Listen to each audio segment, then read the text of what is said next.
morning, Toastmasters and guests. I hope you'll forgive the circuitous nature of the presentation I'm about to give you. I put it together in the last 10 minutes, but I've been thinking about it for the last 10 or 12 days. Who appreciates greatness? Da Vinci, Yo-Yo Ma, Enrico Caruso. To that list, I will add the New England Patriots. Oh, go man. Playing in not their first, second, third, fourth, fifth, sixth, but seventh Super Bowl this Sunday. I'm going to spend the next few minutes trying to persuade you why all of you should be rooting for the villainous, unlikable New England Patriots. Now, before I get into my arguments, I will say that I understand Park City is a town predominantly made up of doers, not watchers. For all I know John is from New Jersey and has a Giants rooting interest. Fred probably, Brooklyn probably the Jets might be your rooting interest. But bottom line is many of you might not care about football or the Super Bowl or the Patriots, but I want to spend a few minutes and tell you why you should root for the Patriots because of their greatness. The bottom line, before I get into the details, is the fact that for many of us, we will never see this level of excellence again in our lifetimes. The Patriots' opponent are the Atlanta Falcons, a fine team. They've got a great quarterback, Matt Ryan. The odds of the Falcons being in the Super Bowl again anytime soon are small. Who can name the two teams who played in the Super Bowl last year? No. Kevin, you're not allowed to answer. Denver?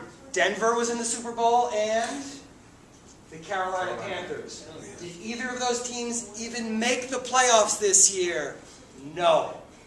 The NFL, aside from the New England Patriots, is a league where you go up and you sink, and you go up and you sink. But only the Patriots maintain this incredible consistency. 14 out of the last 16 years, they've been in the playoffs. And by the way, for those of you who are not sports fans, what you should know is the NFL is built on parity. So, the way the owners make the money is to keep the teams as equal as possible. So the worst teams get the highest draft picks, etc., etc. The Patriots have maintained a degree of excellence that hasn't been seen in the NFL since the 1970s when the Pittsburgh Steelers won 4 Super Bowls out of 6. So here's some of the interesting things. The Patriots are considered literally the most hated team in the NFL by all the statistics, by the polling that is done. The most hated teams. Tom Brady, known to his fans as the Golden Boy, is not only the most loved, but also the most hated quarterback in the NFL. So he is on both ends. He's the most admired and the most disliked quarterback in the league. So the Patriots have had a couple of scandals in their career, but as the NASCAR drivers like to say, if you ain't cheating, you ain't trying. So the first scandal was called Deflategate. It was a silly, nonsensical videotaping thing in 2008. No, seriously. And Robert Kraft, the owner of the Patriots, who is the salt of the earth, a tremendous philanthropist, he brought the coach, Bill Belichick, and Bill Belichick has something to do with the Patriots. Bad reputation because he doesn't like to talk. He's not gregarious at all. Anyway, Kraft said to Belichick, on a scale of 1 to 100, how much did Deflategate, this spy scandal, help the team?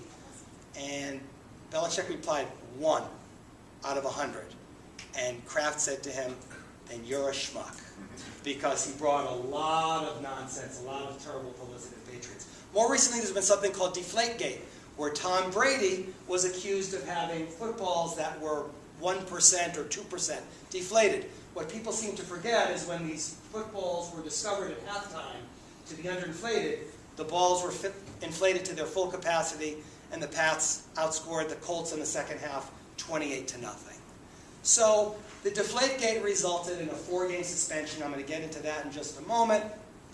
But really what I want to say to you is about Tom Brady, who has more wins than any quarterback who's ever played, more playoff wins than any quarterback who's ever played. Tom Brady himself has won more playoff games than more than half the teams in the NFL.